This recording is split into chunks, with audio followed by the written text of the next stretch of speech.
Įsibėgėjus mokslo metams, abiturientus vis dažniau aplanko klausimai, kokią specialybę studijuoti, kur studijuoti, likti Lietuvoje ar susigundyti studijomis užsienyje. Kad mokiniams rinktis būtų lengviau, šalyje pradedamas projektas padėsiantis apsispręsti. O kaip abiturientams bus padedama, klausiu šio ryto viešnių. Labas rytas.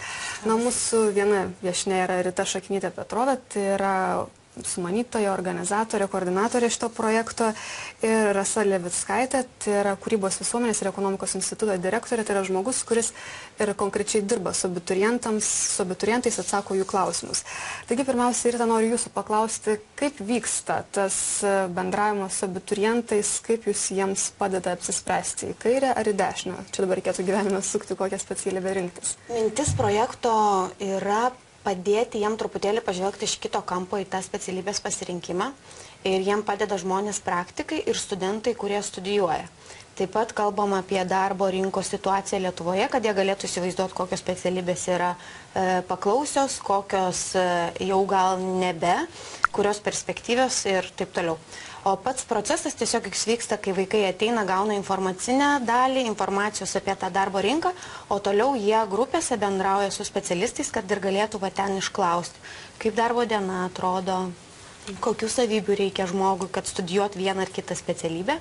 Ir gal tiesiog praktikas gali daugiau papasakoti, kaip ir kas ten vyksta. Bet dar prieš tai jūs noriu paklausti, o kiek tų specialistų ir kokių turite? Nes nepriklausomai nuo to, koks žmogus sėdės, ar tarkim teisininkas ar vadybininkas, tai galbūt studentai ir įtakos pasirinkti būtent tą specialybę. Koks tas spektras yra tų specialistų? Specialybių mes turim iš ties labai įvairių. Kadangi 3 metus vyksta, tai vis matom, darom apklausas, kokių reikia mokiniam. Tai yra nuo teisės, vadybos, ekonomikos, įvairių kultūrinių industrijų, antreprenerystės. Turim netgi menus, tiksliuosius mokslus, inžinerijas. Realiai bandom, kad būtų kuo įvairesnis spektras, kad kiekvienam būtų atsakyta jų klausimus. Na gerai, tada Rasa, ir noriu jūsų paklausti. Šiandien projektas startuoja Vilniuje, bet prieš tai jau buvote lankėtės 8 miestuose, taigi patirties jau turite, kaip ko klausia mokiniai.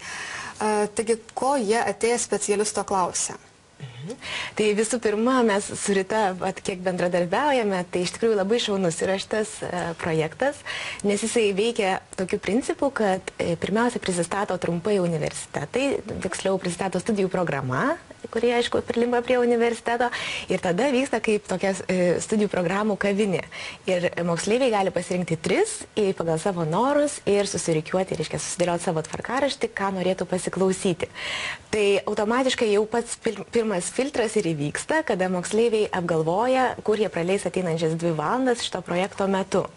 Na, o kai ateina, tai mano pastebėjimai iš tų visų važinėjimų būtų po Lietuvą. Žinoma, kad didieji miestai, toks vienas iš pastebėjimų, gal šiek tiek yra geriau informuoti, ir, aišku, didelį pasirinkimą moksleivių sprendimui daro tėvai, ir didžiuosiuose miestuose išdrįsta ateiti daugiau tėvų ir taip pat kartu su mokiniais, ir tą mes labai sveikinam ir skatinam, nes bet kokio atveju tėvai jie turi didesnę patirtį, turi profesinę patirtį ir gali daugiau padėti savo škedžalai apsispręsti.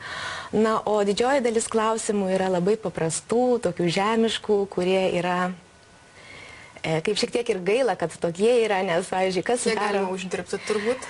Kiek galima uždirbti, čia dar toks jau aukštesnio lygio klausimas. Šiaip dažniausias klausimas, kas sudaro stojamojo balos, kokia yra stojamojo balo sandara. Ir iš tikrųjų šitą klausimą jau turėtų savo atsakyti 10-okai, 11-okai, o ne kai likę tau iki mokyklos baigimo 4-5 mėnesiai. Todėl, kad jie sužino, kad jie tikrai norėtų studijuoti būtent šią studijų programą, bet apie tai sužino gerokai per vėlai, ir tada labai puola mokytis, reiškia, tik tais tą dalyką, kuris yra labai reikalingas jiems stojant. Bet kai susitinkate su abiturientais, dauguma jau bent įsivaizduoja kryptį, kurią norėtų eiti. Ar atsisėdavo tai priešais jūs kaip aš ir laukia atsakymo? Tai, na, mielos ponios, pasakykite, kur aš turiu stoti.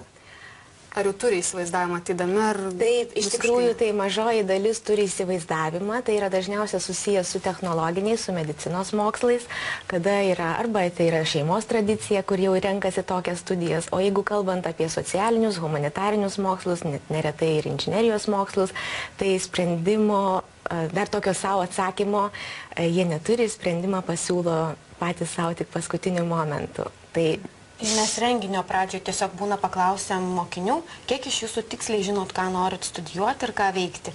Tai pakyla tikrai labai mažai rankų, o kai paklausi, kas nežino, realiai turbūt praktiškai koks 90% pakyla. Ir kai tu suvoki, kad ten sėdi daugumoje 12-okai, tai darosi liūdna.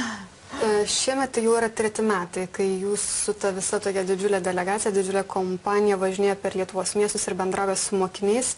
Ar keičiasi tendencijos, ar keičiasi mokinių įpročiai, klausimai, ar sąmoningėja mokiniai? Dėl to sąmoningumo, tai manau, kadangi visą laiką vyksta rotacija ir ateina vis kiti žmonės, tai nepasakyčiau, kad labai yra jau motyvuoti sprendimai, bet keičiasi tiesiog specialybių populiarumas.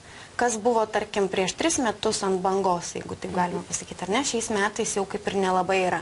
Jau mažiau eina, tarkim, tą pačią ekonomiką ar vadybą, daugiau renkasi kažkokias naujas studijų programas, nes taip pat ir naujų studijų programų atsiranda.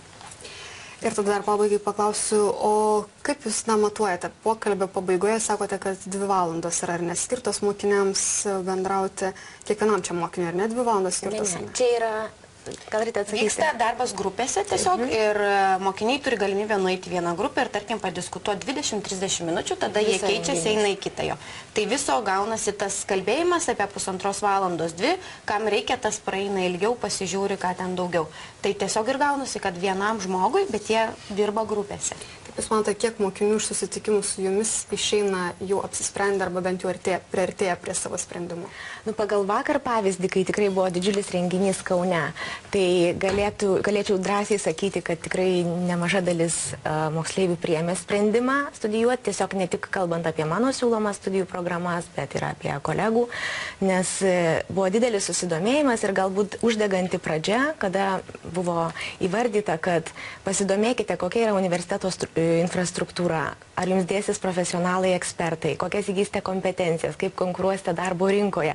Tai šie klausimai ir įkvėpė turbūt juos greitai atsisakyti į juos ir reikia priimti sprendimą, kad bent jau norėčiau. Kągi, tai ačiū Jums labai, kad atvykote šiandien į studiją pas mus ir žinoma sėkmės keliaujant per Lietuvą ir bendraujant, padedant apsispręsti mokiniams, kokiu keliu sukti. O žiūrovams priminsiu, kad su šio ryto viešniomis kalbėjome apie projektą vykstantį Lietuvoje, kuomet abiturientams yra padedama apsispręsti, ką jie norėtų gyvenime studijuoti. Ačiū Jums. Dėkui.